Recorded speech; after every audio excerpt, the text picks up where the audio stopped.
Pasti pernah kan ngerasa tugas udah numpuk setinggi gunung, tapi motivasi buat ngerjainnya malah anjlok ke dasar jurang.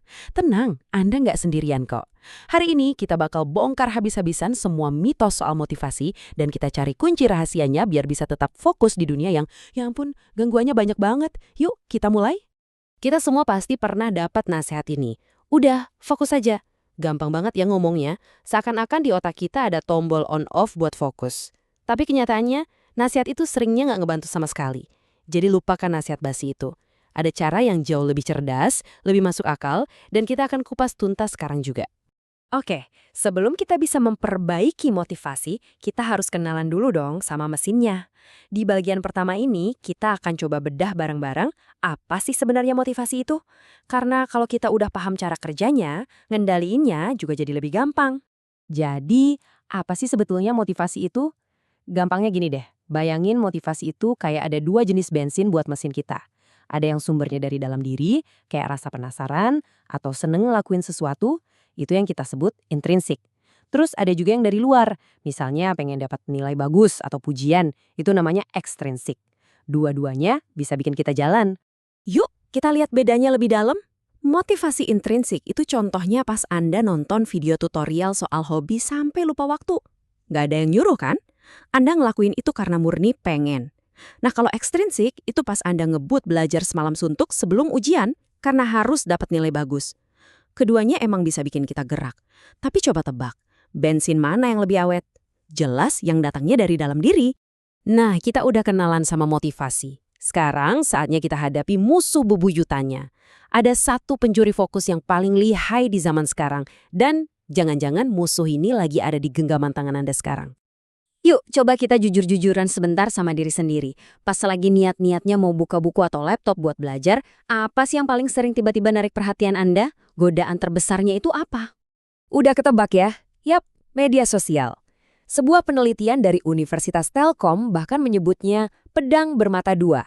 Keren ya istilahnya. Di satu sisi, media sosial ini gudangnya ilmu, tempat kita bisa dapat banyak inspirasi. Tapi, di sisi lain, wah ini juga lubang hitam yang bisa nyedot waktu kita. Niatnya cuma mau lihat satu video, tahu-tahu udah sejam aja scroll-scroll nggak jelas.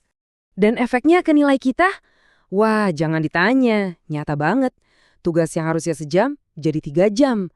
Mau mikir yang dalam dikit aja susah banget. Dan yang paling parah nih ya, kebiasaan scrolling sampai larut malam itu bener-bener ngesabotase otak kita. Padahal, justru pas tidur itulah otak kita nge-save semua materi yang udah dipelajari. Hayo, siapa yang sering begini? Eits, jangan pesimis dulu. Kita nggak cuma ngomongin masalahnya kok. Di bagian ini, kita justru bakal isi kotak peralatan kita dengan strategi-strategi praktis buat ngelawan semua gangguan itu dan ngerebut kembali fokus kita. Siap? Oke, alat pertama di kotak peralatan kita.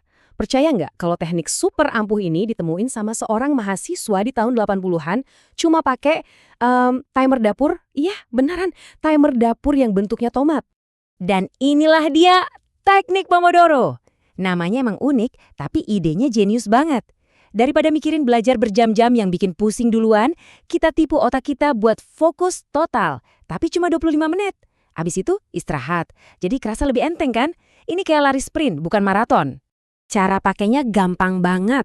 Pertama, pilih satu tugas saja. Kedua, setel timer 25 menit. Selama 25 menit itu, hukumnya haram buat buka sosmed atau ngelakuin hal lain. Fokus. Nah, pas timer bunyi, Anda istirahat 5 menit. Jalan-jalan bentar, minum, apa aja. Ulangi siklus ini 4 kali, terus ambil istirahat yang lebih panjang. Simpel, tapi percayalah, ini ampuh banget.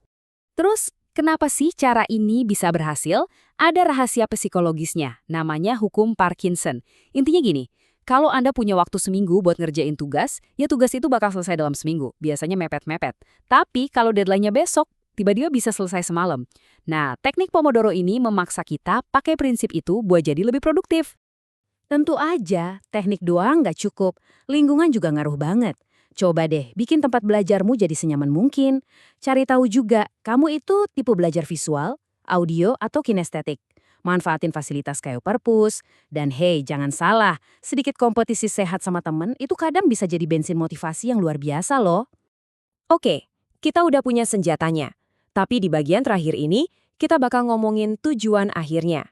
Ini bukan lagi soal melawan rasa malas, tapi soal gimana caranya kita bisa benar-benar menikmati proses belajar itu sendiri. Karena gini, inti dari semuanya itu bukan tentang memaksa diri kita buat duduk di meja belajar. Tujuannya adalah gimana caranya kita jadi pengen duduk di meja itu. Pertanyaannya gimana caranya kita nyalain lagi api rasa ingin tahu yang mungkin udah lama redup. Caranya tuh banyak banget loh. Riset dari UPI ngasih beberapa ide keren. Contohnya nih, daripada cuma ngapalin rumus fisika, kenapa nggak coba bikin proyek roket air kecil?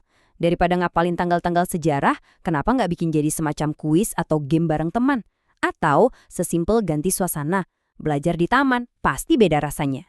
Dan di tengah semua perjuangan belajar itu, jangan pernah lupa kenapanya.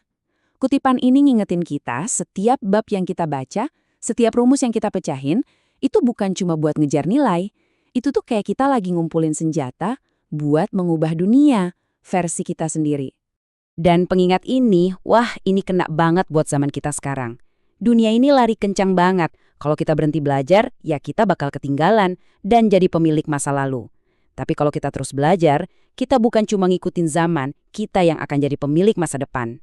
Jadi, saya mau tinggalin Anda dengan satu pemikiran ini. Setiap ilmu yang Anda pelajari hari ini, setiap jam yang Anda investasikan, itu ibarat satu batu bata buat membangun masa depan Anda. Pertanyaannya sekarang cuma satu. Bangunan sekeren apa yang mau Anda ciptakan?